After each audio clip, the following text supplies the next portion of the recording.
Good afternoon and welcome to Florida Hospital's Healthy 100 Health Chat. I'm Jennifer Roberts. Well, today's topic, what every parent should know about their kids' self-image issues. Joining us today is Dr. Indira Pratt. She's a psychologist with Florida Hospital for Children's Healthy 100 Kids program. And Dr. Pratt works with a variety of kids and their families who struggle with self-image issues on a regular basis. Now, if you have questions throughout this chat for Dr. Pratt, we would love to hear from you. So go ahead and type in your question. We'll get to them through this chat segment here. And the doctor is in. So let's get started. Dr. Pratt, thank you so much for joining us. Thank you for having me. Yeah, so tell me a little bit about self-esteem in kids today.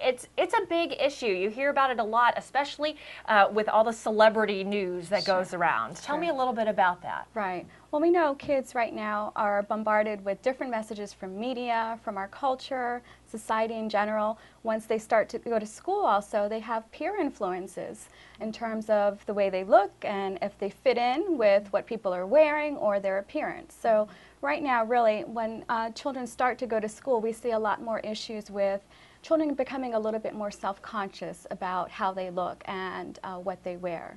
And definitely, you know, in terms of media exposure, our kids are watching a lot more TV right now, and they're watching movies, they're watching Netflix and all these different media, and have more access to technology as well. So they get bombarded with messages from those things as well, as far as you know, what they should be eating, what they should be wearing. So really they're kind of being bombarded on all different levels in society. Is that extra technology, you think that's additional pressure now that maybe kids in previous generations didn't face? Yes, great. That has a great impact because they're spending so much time with this wonderful technology. But I think the downside of the technology is then they're not spending as much time being active, they're not spending as much time with family, they're not doing things that we know are really important in supporting and encouraging positive self-esteem. Even in terms of sports, some kids really don't even want to play or join sports because they'd rather be playing video games at home. And certainly there's not a lot of pressure. The video game doesn't judge you, right? Right, There's exactly. not Yeah, like they other don't even kids. have to really interact with anyone else, except for maybe the web chats and being online with some of the video games. They can chat, but they're not really directly using their social skills, you know, face-to-face with people. So let's talk about how parents help promote a positive body image. How can you do that in this day and age when everything else almost seems to be working against you? Right, definitely. Well, I think the key is that it starts early. Start early as possible in terms of you are your child's first role models, right? So in terms of promoting positive behavior and healthy lifestyle behavior, we really have to communicate that we're happy with ourselves, our body, our self-image, right? Because our children are looking at us. If we're anxious and we're always dieting and we're always complaining about our appearance or being critical of our appearance, then our child will also learn to do the same for themselves, right? So we really have to promote positivity and also wonderful self-acceptance of ourselves in front of our children, because then they'll be more apt to also do that. You talk about what parents say about their own body image. Are there certain things that a parent should never say? Yeah, okay. Well, we get a lot of this in our program. We're dealing with a program for kids who are already overweight or obese. So a lot of times we have what we call the F word, which is fat. Okay, there's other terms too that parents will use either as jokes or as part of them wanting to change behaviors or point out certain things in their children. But what happens is a lot of those comments really have negative feelings and emotions associated with them. So in terms of then carrying over that feeling, children will start to feel negative and ashamed of themselves, right? Because we know those words carry a lot of negative feeling and you know, emotion with them. So I think in terms of using those words, we really should refrain from using those words and really concentrate more on behaviors that we know are going to promote really good health style changes and positive behaviors that we want to see. So even in kids who are overweight right now, or children who aren't even dealing with weight issues, really we want to promote a feeling of positive and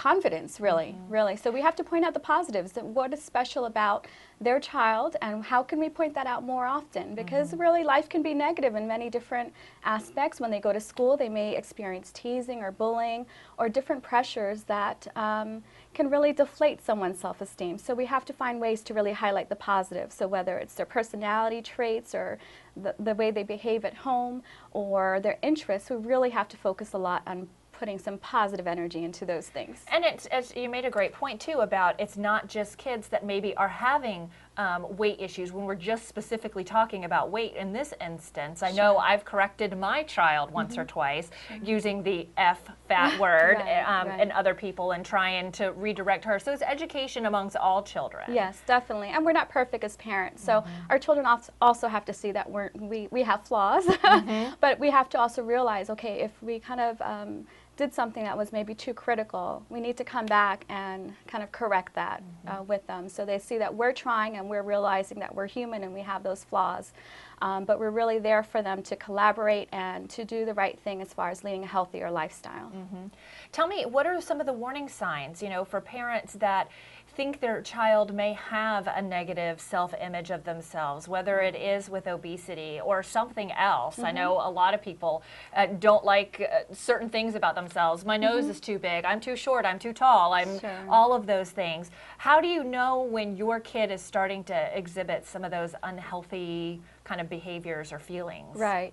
Well, I think as a parent you have to really feel comfortable and trust your instincts. So usually the first sign is significant behavior changes. So a child who is normally very happy all of a sudden wants to withdraw and seems just much more sad than normal. Maybe they want to spend more time in their room. Maybe they don't want to go on play dates, or they don't want to socialize with their friends like they used to.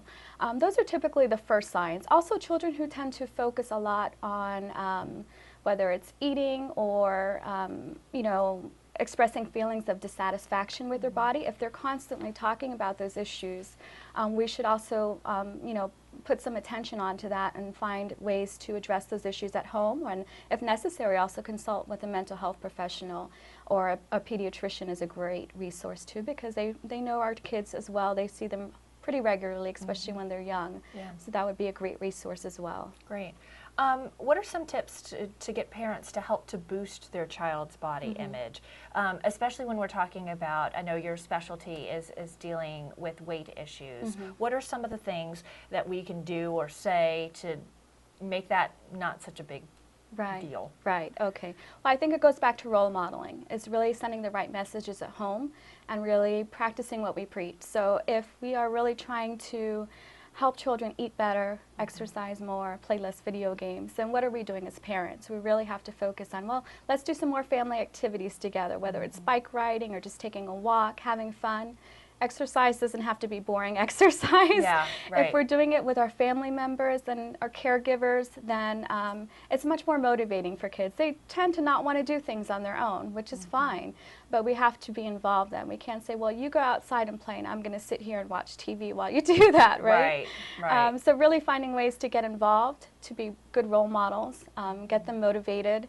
And finding ways to really point out the positives and praise all the positive behaviors that our kids do that, but sometimes don't get credit for.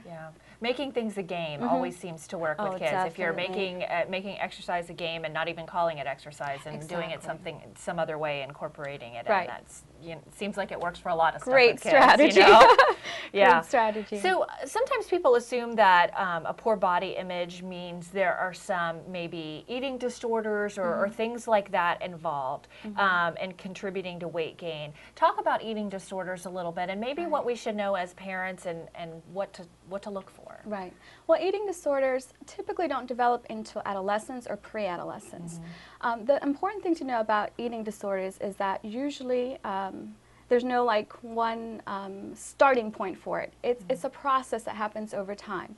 So really, in terms of looking at young children already, we can tell as young as 4 or 5 years old if children are having some difficulties with eating behaviors, right?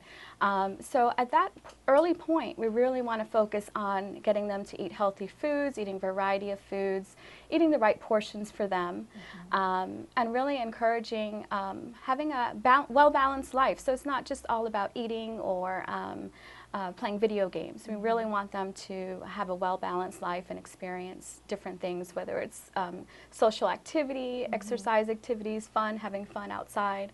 As children start to enter school, so around 4 and 5, we see that kids are already expressing feelings of being dissatisfied with their body or thinking that they're fat. It's typically, that's when the socialization piece kicks in. Younger children that are younger than that typically don't feel that way. But we know in terms of peer exposure that at that point, those thoughts become a little bit more common for kids. Definitely with the pre-adolescent years, we know that becomes a bigger issue because then our teenagers become a little bit more concerned about what their peers think. So definitely in terms of more disordered eating, that's the age that we really see that become more problematic and where it can start affecting a child's self-esteem and also their health in terms of really not getting enough nutrients in their body. And those eating disorder issues, can those kind of things, or can you have an influence, I guess, if you're kind of nipping those things in the bud before the kids get to the adolescent years, if you start to see some of those signs that we talked about a little bit ago about, you know, negative body image and maybe trying to squash some of that thinking before we get to the teenage years? Do you find that that is helpful? Yeah, I think generally it is helpful. There are certain things too that kind of also predispose kids to having different mental health disorders, and really eating disorders are considered a mental health issue. So we can't completely prevent those things, but I think a lot of times if we can recognize the signs early on, we can definitely do a lot to either decrease the probability of those things happening. If you find out, you know, if you realize that your child is overweight, maybe this is a visit, you're in the pediatrician's office and starts to have that conversation, how do you approach that topic with your child? It's a very sensitive issue. A lot of times we get referrals from pediatricians of, you know, for families coming in and their child is very upset about being referred to our program. Maybe the communication with the pediatrician or the family members didn't go as well as it should have gone. It turns out being sometimes a very negative conversation to have with kids. So we really try to refocus in on health. This is not specifically about a weight issue. Of course we want our kids to be a healthy weight, but we want them to be healthy overall. We want them to enjoy many aspects of life that we should all enjoy. We want them to be happy, we want them to have fun with their friends, we want them to be active, eat well, feed their body good things. So we really try to focus it more on their health, and their health is important, their body is important, and really as parents we can also focus that message a little bit more and just everyone in the family having a healthier body, having a healthier lifestyle, instead of being so focused on the weight. When we become too focused on the weight, our children become focused on the weight, and then we ignore all the things we should be doing to get to the healthier weight.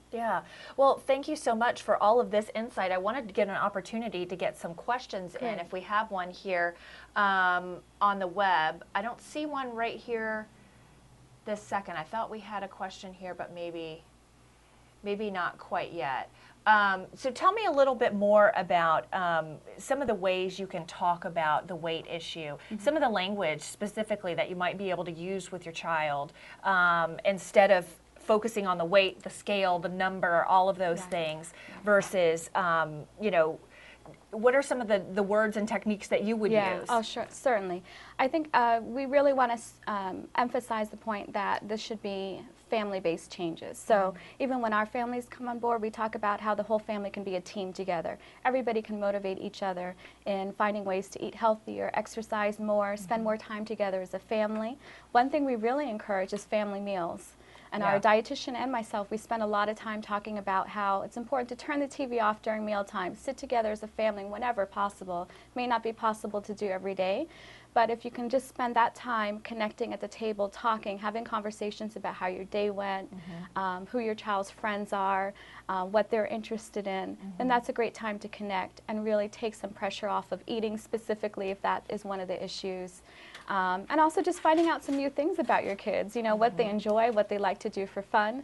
That's a real positive thing for children, and having that time with parents, because we're all pretty busy. A lot of parents work, and There's multiple children in most homes, so sometimes getting that special family time is really difficult and challenging. Yeah. So trying to get to that question that we were looking at from someone in the audience, what points should you try and seek counseling or professional help if your child has an issue, a self-image issue? Right.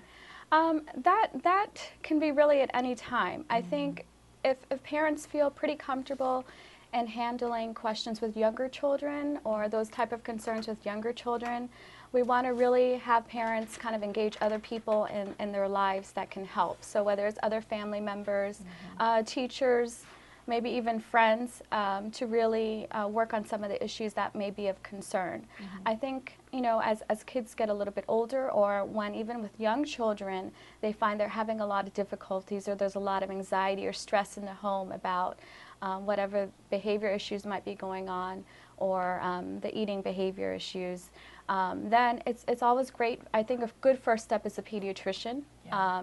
Definitely pediatricians can give a lot of good guidance and tips. And if at that point, if they try those strategies and they find that it's still kind of an issue at home, then I think definitely reaching out to a mental health professional, a school counselor, maybe a church pastor or someone at church who's also supportive and involved in the family would be a great way to go as well. When all of those people probably have a knowledge of other resources in the community that might be able to help you. So even if you don't seek, you know, assistance specifically from that individual, they may know someone in that field that is able to help too and get more specific.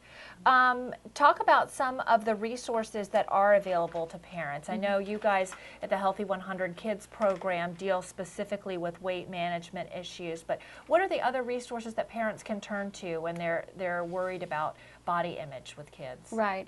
Well, there's some great web resources. We have one on our web page as well. So you can look up healthy100kids.org, and we have some great resources there. There's some great websites too that are accessible and have really good, accurate information about body image. The American Psychological Association is a great resource, as well as WebMD, who has a great partnership with us at Florida Hospital for Children as well. Fantastic. Another question coming off the web that I wanted to grab here. Someone's writing in, my child is shy. How can I help her feel more confident to put herself out there? So not a lot of information, but shyness with kids is really common, I would imagine. Very common. It is very common. I think depending on age, it's a little bit of a difficult question, but I think really giving that child opportunities in kind of safe situations to learn some social skills, depending on what age, of course. If they're young children, having opportunities to go to the park or do social events with other kids their age where the parent is still accessible and close by. Definitely we want to encourage our kids to you know, have those opportunities to you know, do things with other kids, but we don't want to push too hard as well. So we want it to be a real safe, comfortable environment. If we get really anxious about the situation and worried about our child not wanting to talk to other kids, that child is going to feel more anxiety and maybe will withdraw from those situations. So we really want to kind of stay calm in those situations, gently encourage the child, and over time, generally, kids will be more willing to open up to other kids. So some opportunities probably too for praise when they do take that opportunity or do exert themselves and be a little bit braver there. Right, and that will boost the confidence even further. Yeah, absolutely. Another question, when a child has a new life-changing diagnosis, how do you help? Not real specific question here, but obviously, you know, something it's a big change in life. Yeah, okay. Well, assuming it might be a medical change, because we get that a lot with our kids in the program, things such as children being diagnosed with type 2 diabetes or being pre-diabetic. That's a common occurrence with children who are overweight and obese now. So I think really getting proper education at a level that the child can understand. Every child has a right to know what's going on with their body or their health, or whatever life situation might be going on. It's just finding an age-appropriate way to educate the child about it, being supportive, offering whatever resources are available, whether it's medical resources or extra support from the family. I think that's really important. And making sure it's really age-appropriate and specific to that child, because every child is different. You know, if we have an overly anxious child, we probably don't want to give too much extra information that may increase their anxiety. We want to give kind of basic information. Yeah, and obviously a diagnosis like diabetes is certainly something you want to teach kids how to manage from because in some cases that may be a lifelong for a type 1 diabetic, maybe a lifelong diagnosis and understanding. I know there's a lot of can be a lot of resources for kids as far as camps and things like that for kids that are similar to themselves too. Is that something that you'd recommend? Getting them with other kids with a similar diagnosis? Yes, definitely. Support groups and camps of that nature are great because it gives them a feeling of being normal amongst whatever diagnosis they're dealing with. There's still a child who is living with that specific disease. The disease is not them. So that's a great idea. Let's talk a little bit more about the program that you guys are involved with. If a parent thinks their child may have a potential or be a potential patient for the Healthy 100 Kids program, let's talk first a little bit about what you guys do and the comprehensive approach, and if someone wants to get involved, how could they do that? Sure, definitely. Our program, Healthy 100 Kids, is a multidisciplinary program. It's an intensive program where we help families who are dealing with the weight issues already. They're referred by their pediatricians. So they medically do have to be overweight or obese.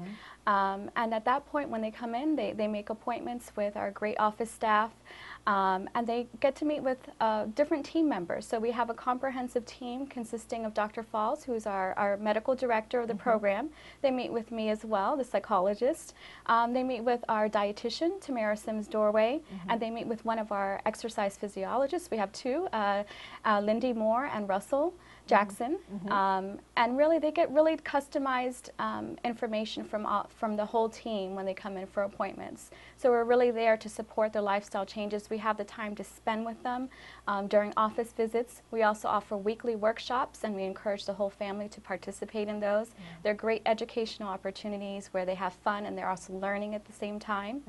And also just they have health coaching as they go along the program, so they always have a link to us at some point, and any information that they need, they have a way to get it from us, and really we can support them in making changes, good changes in their life. Fantastic. And it sounds like you work really from a family perspective. It's Oh, not definitely. just, you can't just change the child's behavior without really changing the whole behavior of the entire family. Yes, definitely. Yeah, for sure. And how can folks get involved with the Healthy 100 Kids program? I know there's certainly resources online where you can go and learn more about it for sure, but it's a pediatrician referral process. Right, yes. Parents can definitely, and parents and caregivers can check out our website and then also talk to their pediatrician, since we do need a referral to get started in the process. Sure. So they can also, if their pediatrician doesn't know about our program, give them their website information and our contact information. But a lot of pediatricians in our community are well aware of our program. Very good. Well, and if you wanted to check out that website, it's www.healthy100kids.org.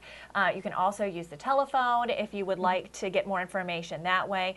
The number there is 407-303-KIDS, 407-303-KIDS, really easy to remember. So we got to wrap up our chat for today, but I wanted to thank you, Dr. Pratt, so much for your expertise on kids and body image. It's certainly something kids struggle of all ages with. And so thank you so much also for watching and for your questions. You can find out a whole lot more about our web chats by liking Florida Hospital on Facebook. You can get lots of information there and see what the next topics are going to be and when they are coming up. So thank you so much for watching our chat today. We'll hope you'll join us again.